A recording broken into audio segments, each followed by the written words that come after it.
The morning I found the note, I had already decided to sell the house. 14 months had passed since my husband died, and the weight of that place, the creaking floors, the garden he once tended, the silence that settled into every room after dark had grown heavier than I could bear alone. I told myself it was practical. A woman of 67 has no business maintaining 3 acres in rural Kentucky by herself. That was what I told myself. But the truth was simpler, sadder. I could not sleep there without reaching for a hand that was gone. My daughter had suggested the assisted living community over in Bowling Green. She drove me there on a Tuesday in March, walked me through the hallways, introduced me to the staff. The place was clean, cheerful, almost unnervingly so. The woman at the front desk had a warm smile, a name tag that read Doy. I remember thinking it was exactly the kind of place Robert would have hated. And that thought almost made me laugh. Then it almost made me cry. I swallowed it down and told my daughter I would think about it. That was the beginning of everything. My grandson Tyler was the one who offered to help me sort the paperwork. 29 years old, the oldest child of my son from his first marriage. We had always been close in that way that skips a generation. He called me Grandma Ruth. He knew how I took my coffee. When he was 12, I had taught him to play gin rummy on that very kitchen table. He beat me for the first time at 17, looking more proud of that than any school achievement. After Robert passed, he started visiting more once a week, then twice. Sometimes he brought his girlfriend, Amber, a thin, quiet woman with careful eyes, always seeming to listen to something just beyond the edge of conversation. I told myself I liked her. I told myself she made Tyler happy. I noticed small things about her, and filed them away the way you do when you are old enough to know that small things matter. It was Amber who first brought up the estate attorney. We were sitting at the kitchen table on a Sunday afternoon in late February. Tyler had made coffee for all of us. Amber held her mug with folded hands, carefully, rehearsed somehow. "Grandma Ruth," she said, "have you thought about getting everything organized? Legally. I mean, while things are still simple." I looked at her. "Simple," I said, meaning before the house went on the market, before there were too many moving parts. I told her I already had an attorney. Robert and I had updated our will 2 years before he passed. Everything was in order. She nodded, smiled, but the smile didn't quite reach her eyes. Tyler looked down at his coffee. I filed that away too. 3 weeks later, the note arrived. I had driven into town that Thursday morning to pick up my prescription from the pharmacy on Main Street. On the way back, I stopped at the diner Robert and I used to go to on Sunday mornings after church. I do not know why I stopped. I had not been back since he died. Maybe that was exactly why. I sat in a booth by the window. The waitress brought coffee without asking. Outside, the early March sky was the color of old pewter, the maple trees still bare. A woman sat across from me, somewhere in her mid-70s. White-haired, lined face, deliberate, steady movements, the kind of movements only people who have learned not to waste time possess. I had never seen her before. She set her purse beside her and looked at me the way someone looks at someone they have been observing for a while. "Ruth Calloway," she said. "Not a question." I nodded, asked if we had met. "No," she said, "but I know who you are. I know your husband's name, and I know who your grandson has been spending his time with." She placed a plain white envelope on the table, pressed it flat with 2 fingers. "Read this when you are alone. Not in the car, not in the parking lot. When you are home, with the door locked." I looked at her, asked her name. She said it did not matter. What mattered was inside the envelope. Then she stood, picked up her purse, and walked out before the waitress returned with coffee. I sat there. The envelope was plain, unmarked, my name not written anywhere. I put it in my purse and drove home. I did not open it until I was inside, with both front and back doors locked, sitting at the kitchen table with the lights on. Inside were 3 pages. The first was a power of attorney form. My name was on it. Robert's property address. Tyler listed as the authorized agent. I had never signed it. The signature looked like mine, or close enough to make my stomach turn. The date was January of that year, 6 weeks after Robert died. The second page was a screenshot of text messages between Amber and someone saved as D. "She doesn't check her mail. The attorney is already taken care of. Once the POA is registered, we can move the account before the house closes. What about the daughter? She's in Phoenix. She won't know until it's done. The third page contained the notary's name and address in Elizabethtown, 40 miles away, and a handwritten note. This notary has already been contacted by the young man. The document is scheduled to be filed Thursday of next week. You have time, but not much. I read everything twice. Sat at the kitchen table, unmoving. Betrayal is one thing I have felt before, smaller versions, ordinary ones. But this was different. The boy I had taught to play cards, sitting across from me 2 weeks ago, pouring me coffee, calling me Grandma Ruth, while a forged document waited somewhere across town to be filed. I thought about Amber, her folded hands, Tyler looking down when I said I already had an attorney. I thought, how long? How long had they been planning this? I did not call Tyler. I did not call Amber. I sat at that table until light outside faded from gray to dark.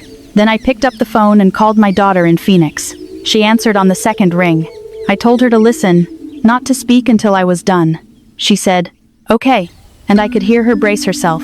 I read the text messages, described the document. When I finished, silence, long enough for me to wonder if the call had dropped. Mom, she finally said. I know, I said. She was on a flight the next morning. While waiting for her arrival, I did something I had been avoiding for 14 months. I went into Robert's study and opened the filing cabinet in the corner, the one he always kept locked, whose key I had found tucked inside his old Bible after the funeral. Years ago, he had told me that everything I would ever need was in that cabinet.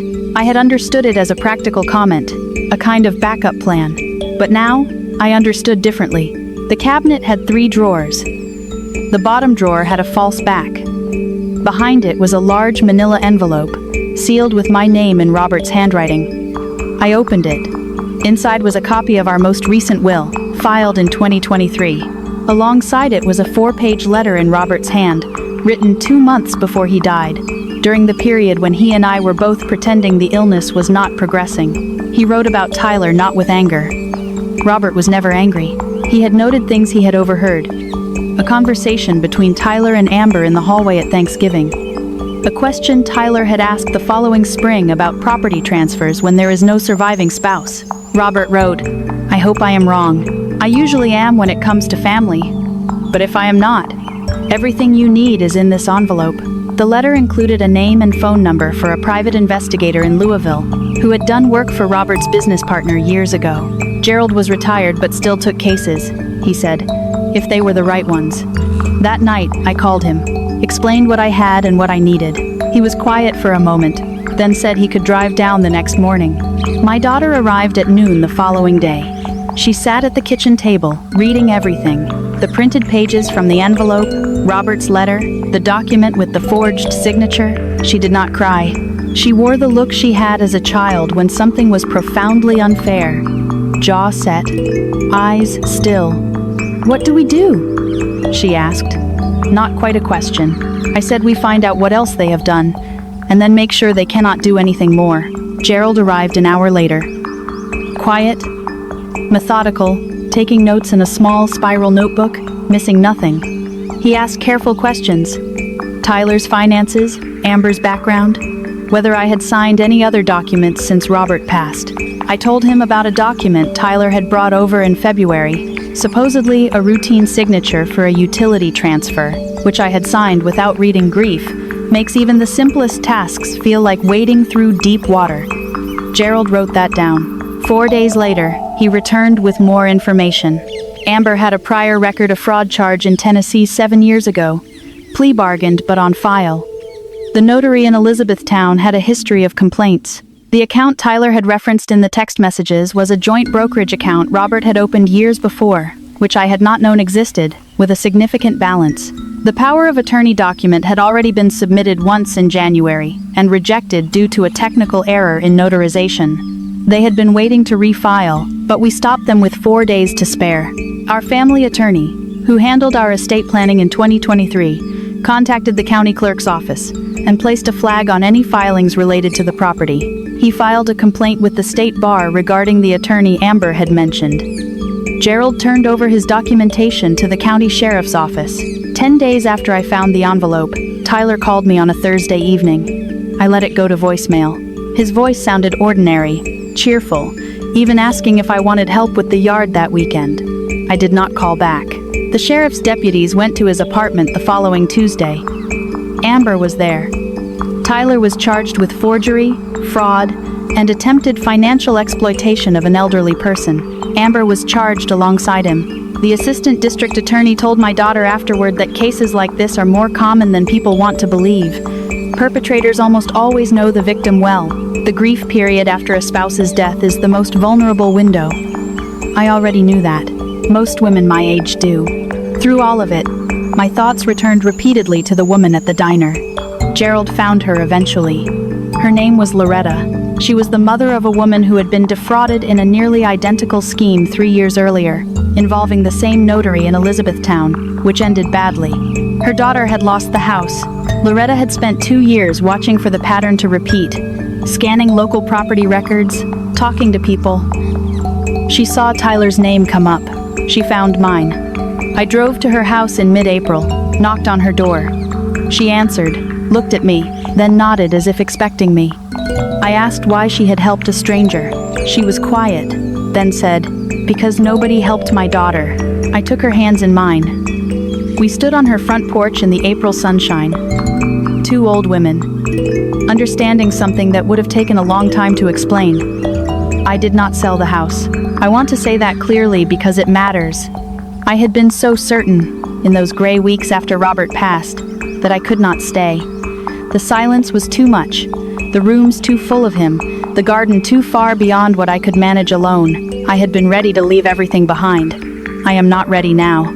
I have hired a young man from down the road to help with the yard, a quiet college student who works carefully and does not try to make conversation. The garden Robert kept is coming back slowly. Last month, I planted tomatoes for the first time in years. In the evenings, I sit on the back porch and watch the light change over the field. I talk to Robert sometimes, which I know may sound foolish for a woman of 67, but I do not much care what it sounds like. Tyler's case is moving through the courts. I have submitted a statement. I will not attend his hearings if I can avoid it. I do not know yet what I feel about him. It is not a clean feeling, not simple anger or grief, but something that sits between them, unresolved. He was a child I loved. And he is also a man who forged my name and planned to take what Robert spent a lifetime building. Both things are true at the same time, and I have stopped trying to make them into one thing. What I know is this: I am still here. The house is still mine. The filing cabinet in Robert's study is unlocked now, and every document inside it is in order.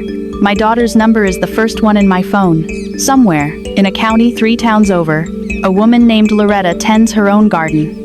I think of her often, grateful in a way that goes beyond words. If you are listening, and you are alone, and there is someone around who seems just slightly too helpful, just slightly too interested in what you have and what you might sign, hear me. Not as a warning exactly, but as a friend speaking quietly across a kitchen table before it is too late. Pay attention to the small things. Robert always said he was right about most things, but he was especially right about this. Vigilance matters. Trust must be earned. And in those quiet moments, when grief makes the world soft around the edges, the smallest details can make all the difference. I am still here. The house is still mine. And for now, that is enough. Thank you for listening. If you found this story meaningful, comment, like, and subscribe to support our channel.